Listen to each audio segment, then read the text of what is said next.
Dobrodošli nazaj. V petek se je zaključil vpis ljudskih obveznic, država jih bo izdala do konca tega tedna. Evropsko centralno banko medtem skrbi, da bi splošni dvig plač v evroobmočju lahko vplival na dvig inflacije. Po podatkih iz prejšnjega tedna ameriška inflacija ni zdrsnila pod 3% na letni ravni, kar je ustavilo optimistično rast tehnoloških delnic. Verjetnost prvega nižanja obrestnih mer se je pomaknila v junij. Na vrsti je finančni svet in v studiu se mi bo vsak čas pridružil kolega Adi Omerovič.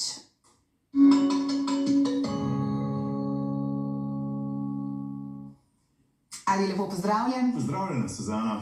Torej, skoraj 10.000 slovenskih državljanov je kupilo ljudsko obveznico. Več kot polovica pa jih je prvič tudi odprla trgovalni račun, kaj ne? Ja, tako, in to je zelo spodbudno, tudi minister za finance to izpostavlja, kajti na tak način bojo zdaj ljudje tudi malo bolje razumeli, kaj so tvegane naložbe in kaj so bolj tiste špekulativne naložbe. Spoštovani, lep pozdrav. Če ste kupili obveznice, vam je zdaj lahko čisto vseeno, če se bo jutri delniški ali celo nepremičninski trg sesul. Donos 3,4% letno je v vsakem primeru zagotovljen. Naložba dela za vas. Vlada pa je s pomočjo državljanov uspešno pridobila dodatna sredstva, ki jih potrebuje za obnovo Slovenije po poplavah.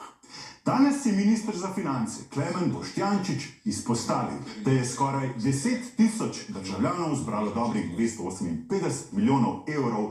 V Sloveniji imamo pa na novo odprtih skoraj 6.000 trgovalnih računov.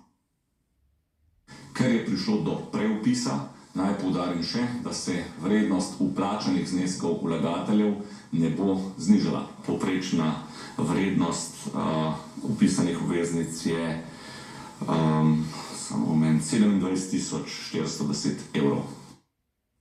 Predsednik vlade Robert Golob ni med tistimi, ki so kupili obveznico. Slovenski delniški indeks SBI Top je minuli teden končal rahlo višje kot teden pred tem. Kot vidite, je od septembra zrastel za 20%, vendar je od letošnjega kulturnega praznika začel stagnirati. Cinkarna Celje pa po novem vlagateljem izplačuje 13% dividende, kar je največ od vseh družb. Lani so imeli tudi najvišjo vrednost, nekje tukaj pogledajte, sredi aprila, od takrat pa je delnica padla za 20%, vendar delnica se je tukaj od sredine decembra dvignila za skoraj dobrih 22%.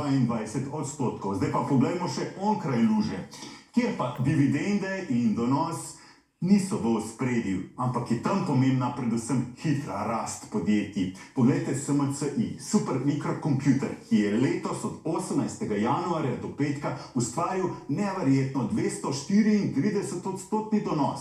No, oni izdelujejo serverje in podatkovne oblake, ki služijo čipom za umetno inteligenco. No, za primerjavo, če ga primerjamo z Bitcoinom, Bitcoin je za tak donos potreboval 1 leto in 3 mesece.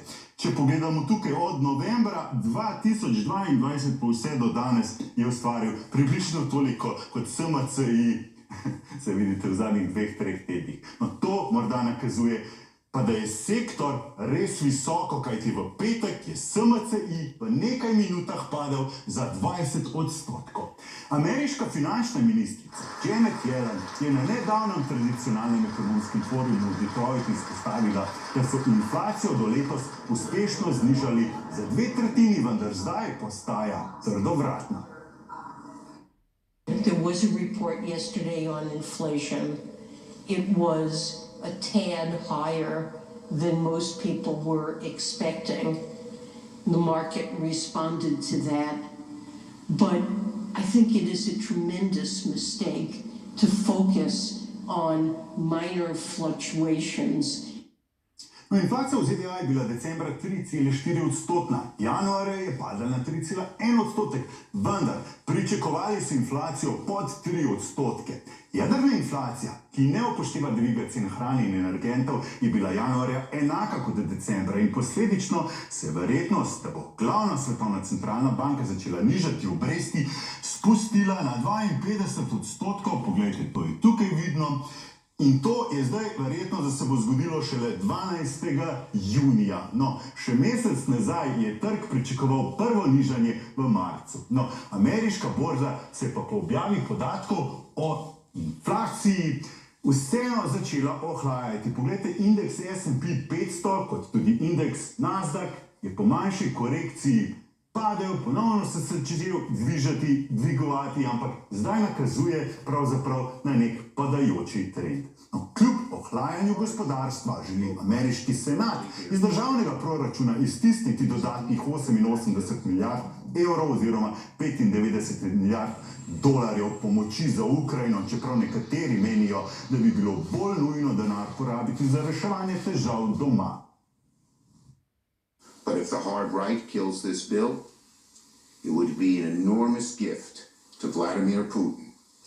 It would be a betrayal of our partners and allies and an abandonment of our service members.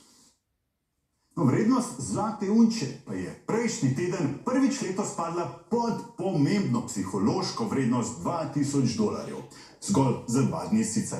Rudarji zlata so pa med tem precej nizko, kar 34% nižje, kot so bili recimo lani aprila, ko je bila cena zlata zelo podobna današnji.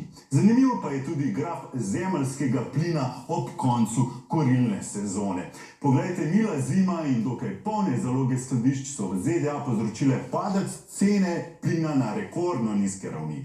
V Evropi plin kljub temu, da je zelo padel, plačujemo več, kot smo ga pred vojno v Ukrajini. Predsednica Evropske centralne banke Christine Lagarde je prejšnji teden na srečanju v Bruslju izpostavila, da obrestne mere v evroobmočju ostajajo nespremenjene. Dražji energenti na stari celini niso glavna skrb v bitki z inflacijo, ampak težnja po višjih plačah. Wage pressure for 24 hinge particularly on ongoing and upcoming negotiations that affect a large share of euro area employees. This will happen in the next few months. Svet portfelj pa je prejšnji teden zrastel za 1,5% oziroma za 4,6% od začetne naložbe, ki je bila konec septembra. Najbolj donosen je Disney, ki je v dobrih 4 mesecih zrasel za skoraj 30%. ETF, ki sledi ceni Bitcoina, BTCE, je na drugem mestu. Pozicijo smo prejšnji teden okrepili za 3%. Kupili smo ga pred 3 meseci. Minus od naložbe v Alibabo se je v zadnjem tednu nekoliko znižal, vendar ostaja naša najslabša naložba, kljub temu, da ima družba dobre poslovne rezultate. Negativni so tudi naši rudarji zlata, PAAS. Za naslednjo naložbo pa si ogledujemo delnico PayPal. Vendar bomo najprej počakali na poslovne rezultate družbe Nvidia v sredo, ko bo bolj jasno, v katero smer se bo gibal tehnološki sektor, gor ali dol. No, podrobnejšo analizo pa objavim jutri v finančnem komentarju na 24ur.com. Hvala, Adi. Še to, koga boš imel ta teden v svojem podcastu?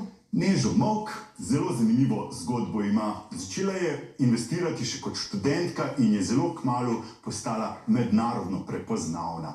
Pogledali bomo, kaj ima v portfelju in pojasnili, kako išče dobre naložbe. Spoštovani, hvala za pozornost in uspešen teden vam želim. Tudi tebi, Adi, hvala. Enako, Suzana.